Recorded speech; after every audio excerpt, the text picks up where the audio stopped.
Hello everyone, this is Anitha Sakthi. இது வேடிக்கையான குடும்பம் எபிசோட் நம்பர் 31. வாங்க இன்னைக்கான எபிசோட்குள்ளே போயிடலாம். இன்னும் ஒரே ஒரு எபிசோட் தான் இருக்குது. சிக்ஸியோட அம்மா ஹேர் பண்ண குத்த ட்ரை பண்ணிட்டு இருப்பாங்க. அப்போ ஹீரோயின் வந்து நான் வந்து செய்ய போகிறேன், ஜன்னல் எதுக்கு திறந்துருக்கு, அதை மூட வேண்டான்னு ஹீரோயினி அம்மா சொல்லிடுவாங்க. இந்த நேரத்தில் உனக்கு மேக்கப் தேவையாம்மா அப்படின்னு சொல்லிட்டு ஹீரோயினி கேட்க, எந்த நேரத்துலையும் எனக்கு தேவை தான், என்னோட மேக்கப்பை கலைக்காதடி அப்படின்னு சொல்லிட்டு இருப்பாங்க. அது சரிதான், எந்த நேரத்துலையும் உனக்கு மேக்கப் கேட்குதா, சரி கலைச்ச மேக்கப்பை நானே போட்டு விடுறேன் அப்படின்னு சொல்லி போட்டுட்ருப்பாங்க. அப்போ அவங்க சொல்லுவாங்க, எல்லாருக்கும் லைஃப்பில் இப்படி ஒரு சுச்சுவேஷன் வரும், எல்லோரும் இந்த மண்ணை விட்டு போய்த்தானே ஆகணும் அப்படின்னு சொல்லிட்டு இருக்கும்போது, ஆமாம் எல்லாரும் போய் தான் ஆகணும், ஏன் நானும் போய்த்தானே ஆகணும். சரி அந்த பேச்சை விடு, நான் உனக்கு கல்யாண கிஃப்டாக எதுவுமே தரல, என்கிட்ட கடைசியாக இருக்கிற பொருள் இதுதான், இதை வச்சுக்கோ, அவன்கிட்ட கொஞ்சம் காசு இருக்குது, நீ என்ன வேணுமோ வாங்கிக்கோ. என்னம்மா நீ, உனக்கு எதுவும் ஆகாது, நான் கொடுக்காமலே போயிட்டேன்னா ரொம்ப வருத்தப்படுவேன், அதான் இந்த சூரியன் மறையிறத எட்டிருந்தே பார்த்துட்டேன், கிட்டேருந்து பார்க்கணுன்னு ஆசைப்பட்றேன், என்னை கூட்டிகிட்டு போவிய சிக்ஸி.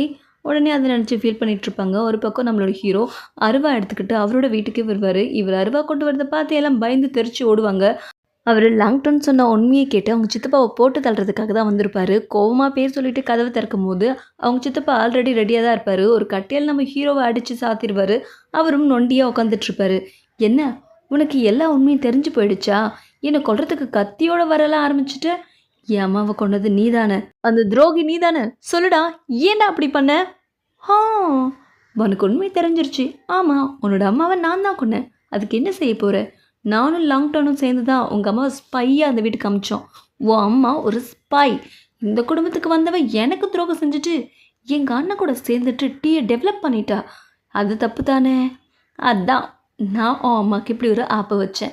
உன் அப்பாவுக்கு தெரிஞ்ச டீ ஃபார்முலாவை கற்றுக்கிட்டு என்கிட்ட சொல்லுன்னா உன் அம்மா என்னையே ஏமாற்றிட்டு உங்கள் அப்பா கூட கூட்டு சேர்ந்துட்டா, அதான் இப்படி பண்ண அப்படின்னு சொல்லிட்டு திமிராகிறது போயிடுவார். அப்படின்னா என்னோட அம்மா ஸ்பையா அப்படின்னு சொல்லி ஹீரோக்கு அப்போ தான் தெரிஞ்சிருக்கும். இதை பாட்டிக்கிட்ட கேட்பாரு, என்னோட அம்மா ஸ்பைன்றது உங்களுக்கு தெரியுமா பாட்டி அப்படின்னு சொன்ன உடனே, இது பழைய கதை, அதை இப்போ தெரிஞ்சுக்கிட்டு நீ என்ன பண்ண போகிற, என்ன இருந்தாலும் உங்கள் அம்மா என்னோட மருமக, என் பையனும் உங்கள் அம்மாவும் லவ் பண்ணாங்க, அதை நான் அக்செப்ட் பண்ணேன், அவங்கக்கிட்ட இருந்த குறையை நான் பார்க்கல, அதுக்கப்புறம் உங்கள் அப்பாவும் உங்கள் அம்மாவும் சேர்ந்து அந்த டீயை உருவாக்குனாங்கன்னு சொன்னதை கேட்டு என்ன இருந்தாலும் வாழ்க்கை இப்படி ஒரு ட்விஸ்ட்டை வச்சுருக்கக்கூடாது அப்படின்னு சொல்லி யோசிச்சு ஃபீல் பண்ணிவிட்டு அங்கேருந்து இன்னொரு வீட்டுக்கு போவார். யார் வீட்டுக்குன்னா ஆஜி இருக்கிற அந்த பிளேஸுக்கு. அந்த இடத்துல நம்ம சூஷி இப்போ வேலைக்காரையாகவே மாறிட்டாங்க. நம்ம ஆஜியோட ட்ரெஸ்ஸு துவைச்சிட்ருப்பாங்க. அப்போ ஆஜி அங்கேருந்து வந்து, இந்த வேலையெல்லாம் உங்களை யார் செய்ய சொன்னா, எதுக்கு என்னை சங்கடப்படுத்துறீங்க அப்படின்னு சொல்லி கேட்க, உனக்கு செய்யாதெல்லாம் இப்போ செய்யணும்னு ஆசைப்பட்றேன் ஆஜி, தப்பா, என்னை இப்படி தர்ம சங்கடத்துக்கு ஆளாக்காதீங்க சொல்லிட்டேன் அப்படின்னு சொல்லிட்டு அவர் கோச்சிப்பார். சரி போனால் போட்டோன்னு சொல்லிட்டு அவங்க துணி துவைச்சிட்டு இருக்கும்போது இவர்கிட்ட வந்து, நீயா, நீ என்னப்பா இங்கே, என்னோட அம்மா ஸ்பைன்னு உங்களுக்கு தெரியும்ல, நீங்கள் அப்போ அதை சொல்லி என்னை வீழ்த்திருக்கலாமே, ஏன் அப்படி செய்யலை அப்படின்னு சொல்லி கேட்பாரு. அது நீ இன்றைக்கி தான் தெரிஞ்சுக்கிட்ட, நான் என்றைக்கோ தெரிஞ்சுக்கிட்டேன், என்ன இருந்தாலும் நானும் ஒரு அம்மா இல்லை, அதை சொல்ல எனக்கு மனசு வரல, இப்போ தான் புரியுது நீங்கள் எதுக்கு சித்தப்பா திரும்ப வரக்கூடாதுன்னு நினச்சிங்கன்னு. என்னோட கவலை எல்லாமே ஆஜி என்னை அம்மாவை ஏற்றுக்கணுன்றது தான், பணமோ இந்த பதவியோ இல்லை. நீ எழுந்துருச்சிங்கக்கா, இதுக்கப்புறம் என்னோட உதவி உனக்கு தேவைப்படாது, நீ வளர்ந்துட்ட, உங்களை போய் இது நாள் வரை நான் தப்பாக நினச்சிட்டேனே அப்படின்னு சொல்லிட்டு சாரி கேட்டுட்டு நம்மளோட ஹீரோ அங்கேருந்து கிளம்பிடுவார். கதையில் ஆரம்பத்தில் வில்லங்களாக காமிக்கிறவங்க அதுக்கப்புறம் நல்லவங்களாக மாறிடுறாங்க. ஒரு பக்கம் ஹீரோயினி காமிப்பாங்க, நீ வந்து 10 நாள் ஆச்சுல்லம்மா, நீ போய் உன்னோட வேலையை பாருன்னு அவங்க அம்மா சொல்ல, ஒன்றை விட எனக்கு இது ஒன்றும் பெருசு இல்லை அப்படின்னு சொல்லிட்டு ஹீரோயினி பேசிகிட்டு இருப்பாங்க. வாழ்க்கையோட கடைசி கட்டத்தில் தான் இந்த உண்மை எனக்கு தெரியுது, நான் போகாத ஊர் இல்லை, சாப்பிடாத சாப்பாடு இல்லை, உடுத்தாத உடை இல்லை, ஆனால் அதெல்லாம் எனக்கு இப்போ பெருசாகவே படலை சுக்ஸி, நான் பெருசாக நினச்சதே ஒன்று மட்டும்தான், என்னோடய லைஃப் ஃபுல்லாக அப்படின்னு சொல்லி அவங்களோட சின்ன ஃப்ளாஷ்பேக்கில் அவங்களோட சீனெல்லாம் ஓட்டி காமிப்பாங்க. காட்டி முடித்ததும் இந்த ஒரு நொடியை தான் நான் வாழ்க்கையோட பெரிய கிஃப்டாகவே நினைக்கிறேன் அப்படின்னு சொல்லிகிட்ருப்பாங்க. இதெல்லாம் நினைக்கும் போது ஹீரோயினிக்கு பயங்கரமாக அழ வரும். எனக்கு இப்போ புரியுதுமா நீ எதுக்கு என்னை அப்படி வளர்த்தனிட்டு, நான் என்னை தவிர வேறு யாரையும் நம்பிடக்கூடாது, லைஃப்பில் என்னை நம்பியே மட்டும் இருக்கணுன்றதுக்காகத்தான் இன்றைக்கி செல்ஃபாக எல்லாத்தையும் என்னால் செஞ்சுக்க முடியுன்ற தன்னம்பிக்கை நீ தானமாக கொடுத்தேன்னு புரிஞ்சுப்பாங்க. சூரியன் மறைய ஆரம்பிக்கும். அம்மா சூரியன் மறைய ஆரம்பிக்குதுமா, நீ ஆசைப்பட்ட மாதிரியே சூரியன் மறையுது பாருமா அப்படின்னு சொல்லி பார்த்தா அந்த சூரியன் மறைஞ்சு போயிருக்கும். அதாவது சிக்ஸியோட அம்மா இறந்துருவாங்க. சிக்ஸி பயங்கரமாக அழ ஆரம்பிச்சிருவா. சித்தப்பா சூதாட்டத்தில் இறங்கிடுவார். $3000 கடன் ஆகிடும். நம்ம நாளைக்கு வேணால் வந்து விளையாடலாமே அப்படின்னு சொல்லி அவர் நைஸாக நழுவ, இல்லை ஒரே ஒரு ஆட்டம், உங்கள் கடனை திருப்பி கொடுத்துட்றேன், சொன்னால் கேளுங்க, ஏற்கனவே மாஸ்டருக்கு கொடுக்க வேண்டிய காசை கொடுத்துட்டு விளையாடுங்க அப்படின்னு சொல்லி பக்கத்தில் இருக்க ஆள் சொல்ல, உனக்கு எவ்வளோ தைரியம்டா யார்கிட்ட பேசுறேன்னு பார்த்து பேசு அப்படின்னு மிரட்டிட்டு இருப்பாரு. அப்போ நிறைய கும்பல் உள்ள வந்துடும். இந்த ஆளும் இங்கேருந்து எஸ்கேப் ஆயிடுவாரு. வந்தது லாங் டர்ன். நீ எனக்கு கொடுத்த வாக்கே நிறைவேற்றாம இங்கே என்னடா பிடுங்கிட்டு இருக்க? அது ஆர்ஜிடியோட ஃபார்முலா கொடுத்தா உனக்கு தேவையான $3000 நான் கொடுக்குறேன். ஆ அதோட அன்ஷு ஸ்வீட்டியோட டீயோட ஃபார்முலாவையும் கொடுக்குறேன். 10,000 கொடுக்குறியா? அதுக்கு வேற ஆளை பாரு. அன்ஷு ஸ்வீட்டியோட ஃபார்முலாவை நான் தரேன் அப்படின்னு சொல்லிட்டு ஹீரோ வந்து நிற்பாரு. ஆ என் மவன் வந்துட்டான், என் அண்ணன் பையன் வந்துட்டான், இப்போ வாங்கடா. ஃபார்முலா என் கையில், சூதாட்டத்துக்கு நீங்கள் வர்றீங்களா? சூதாட ஆரம்பிச்சிட்டியா? சரி, என்ன பெட்டு? இவனோட உயிர் அப்படின்னு அவங்க சித்தப்பாவை காட்ட, என்ன சொல்ல வர? என்னடா சொல்கிற மகனே? நீ செஞ்ச துரோகத்துக்கு உன்னோட உயிர் தான் பலி. ஐயோ அப்படி மட்டும் பண்ணிடாதடா, என் உயிரை காப்பாற்று ப்ளீஸ். இங்கே பாரு, ஒரே ஒரு ஆட்டம், நம்மளோட குடும்பத்தோட எல்லா சொத்தையும் நான் வாங்கிடுறேன். ஒரே ஒரு ஆட்டம், அந்த ஃபார்மில் மட்டும் என்கிட்ட கொடுத்துரு. உன்னோட கதை இப்போவே முடியுது அப்படின்னு சொல்லிட்டு இருப்பாரு. இவனை பிடிங்க அப்படின்னு சொல்லி லாங் டர்ன் சொல்லிடுவாரு. வேறு வழி இல்லாமல் ஹீரோ கழுத்துலேயே சித்தப்பா கத்தியை வைக்க, உண்மை தெரிஞ்சு இவ்வளோ நேரம் உன்னை விட்டு வச்சதே பெரிய தப்பு அப்படின்னு சொல்லிட்டு ஹீரோ சித்தப்பா வடிச்சு அவரோட கழுத்தில் இவர் கத்தியை வச்சிருவாரு. நான் உன் சித்தப்பாப்பா, தயவு செஞ்சு என்னை விட்டுரு அப்படின்னு சொல்லி மன்னிப்பு வாங்கிட்டு நகரத்துக்குள்ளே லாங் டர்னோட ஆள் நம்ம ஹீரோவை குத்திட்டு அதை ஃபார்மில் எடுத்துருவாரு. ஏன்னா ஹீரோ லாங் டர்ன்ட்டு மட்டும் இல்லாமல் அங்கே இருக்கிற எல்லாருக்கிட்டையும் இவனை கொண்டா இந்த ஃபார்மில் உங்களுக்கு அப்படின்னு சொல்லியிருப்பாரு. அதனால தான் இந்த ஆள் இந்த விஷயத்தை செஞ்சுட்டான். உடனே இதை பார்த்து சித்தப்பா கொலை கொலை அப்படின்னு சொல்லி தப்பிச்சு ஓட ஆரம்பிச்சிருவாரு. என்னடா பார்த்துட்டு இருக்கீங்க, ஓடுற அவனை பிடிங்க அப்படின்னு 4 பேரை அமுச்சு விட்டுட்டு, நான் கண்ணை சிக்காம யார்டா உன்னை இவனை குத்த சொன்னது? நான் குத்த சொன்னேன்னா வேற வழியே இல்லை, இவனை தூக்கி அந்த ஆற்றுல போடுங்க அப்படின்னு சொல்லிடுவாரு. நம்மளோட ஹீரோவை ஆற்றுல போட்டுருவாங்க. ஒரு பக்கம் வீட்டில் சித்தி இந்த குடும்பத்தில் நடக்கிற எல்லா பிரச்சனையும் சரியாயிடணும் அப்படின்னு சொல்லி புத்தர் கிட்ட கேட்டுட்டு இருப்பாங்க. அந்த நேரம் பார்த்து நம்மளோட சித்தப்பா அவசர அவசரமாக ஓடி வந்து இங்கேருந்து போய் ஆகணும், எங்கே இருக்குது பணம், எங்கே இருக்குது பணம் அப்படின்னு சொல்லி அலைஞ்சிட்டு இருப்பாரு. நீ திரும்ப வந்துட்டியா? பணம் எங்கே இருக்குது? இங்கேருந்து போய் ஆகணும், இல்லைன்னா செத்துருவோம். நீ திருந்தவே மாட்டல. நீ மனுஷனா இல்லை மிருகமா? எதுக்கு இந்த மாதிரி நடந்துக்கிற? இந்த குடும்பத்தை எதுக்கு பாடா படுத்துற? இங்கே பாரு, அதெல்லாம் பேசுறதுக்கு நேரம் இல்லை. பணம் எங்கே இருக்குன்னு சொல்லு, கண்டுபிடிக்கணும், நான் கிளம்பணும். இங்கே பாரு, உன் கையில் இருக்கிற ரிங்கியாச்சும் எனக்கு கொடு, நான் போகணும் அப்படின்னு சொல்லி சண்டை போட்டு அதை பிடுங்கிட்டு கிளம்ப போகிற நேரத்தில் இவங்களுக்கு கோவம் வந்து இதுக்கு மேலே பொறுமையாக இருக்க முடியாதுன்னு ஒரு பிளேட் எடுத்து அவர் மண்டியில் ஓங்கி அடிச்சிருவாங்க. இதில் டென்ஷனான அவர், உனக்கு எவ்வளோ தைரியம் தான் கட்டின புருஷனே அடிப்ப அப்படின்னு சொல்லிட்டு கிட்ட அடிக்க வர நேரத்தில் அவர் மண்டியிலையும் பலமாக ஒருத்தவங்க பின்னாடி இருந்து அடிச்சிருவாங்க. அது யாருன்னு நம்ம கொண்டு போனு தான். நான் தான் முன்னாடியே சொன்னல, நான் ஒன்றும் குழந்தை இல்லைன்னு.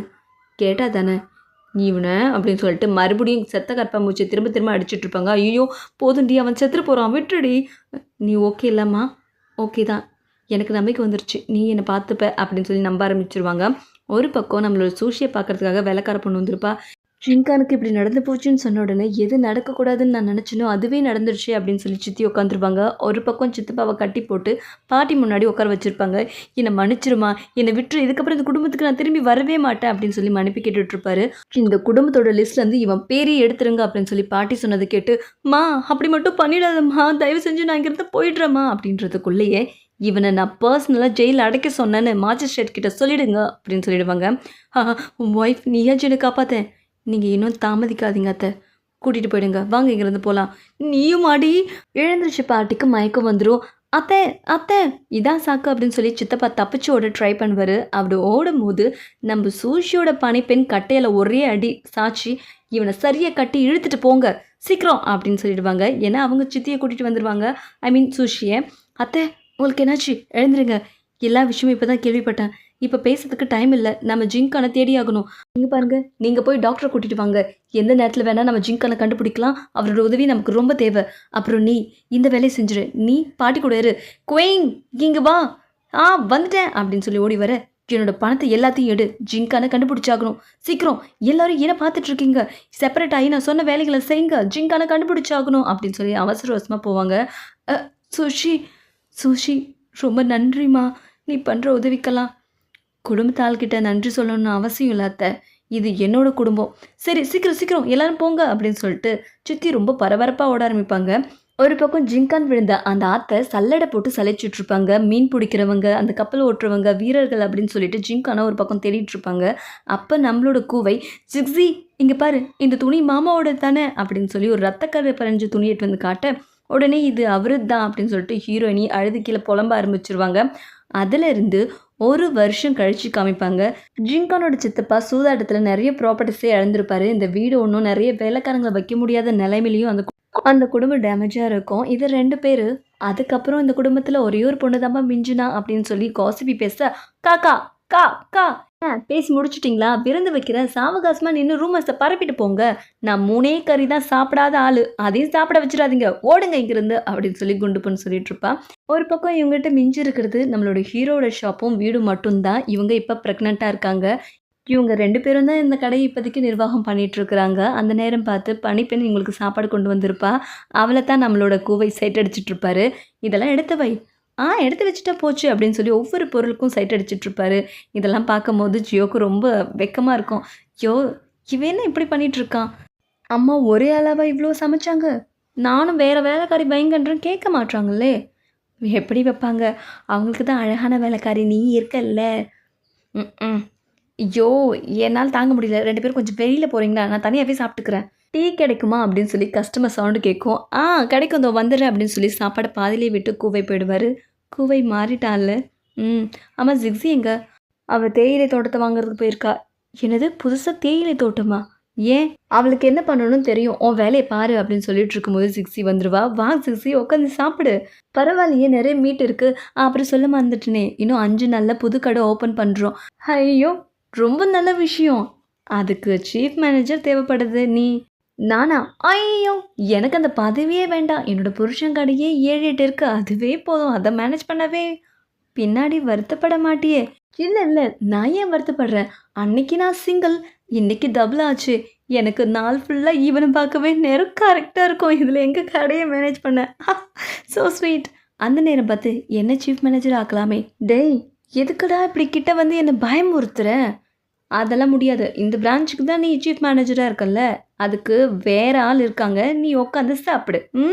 ஒரு பக்கம் பாட்டியும் நம்ம சூஷியும் உட்காந்து பேசிட்டு இருப்பாங்க. அப்ப சூஷி, "இப்பவும் இந்த வீட்டோட மருமகளா என்ன நீங்க பார்க்குறீங்களா?" அப்படின்னு சொல்லி கேட்க, "இப்பயும் இல்ல. எப்பயும் உன்ன இந்த வீட்டோட மருமகளா தான் நான் பார்ப்பேன்.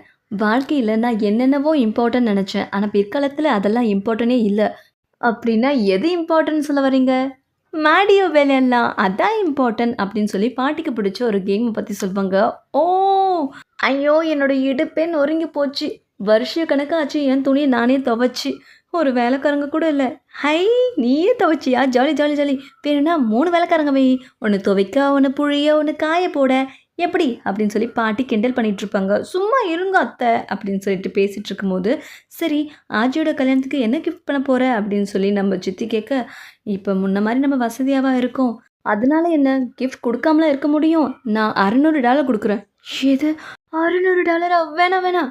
ஐயோ! இது நான் மட்டும் குடுக்கல. சிக்ஸி, அத்தை, அப்புறம் ஏன் உன் பணிப்பெண் கூட 100 குடுத்துருக்கா. எது? நான் தான் அத சொல்லாதீங்கன்னு சொன்னேன்ல. சொல்லலன்னா அப்புறம் நீ செஞ்ச நல்லது எப்படி தெரியுமா? ஆ இல்ல அது உங்க சம்பளத்துலேருந்து ஒண்ணும் நான் சேர்த்து வைக்கல. இத நீ சொல்லணுமா என்ன? நீ ஆல்ரெடி வசதியான வீட்டு பொண்ணு தானே.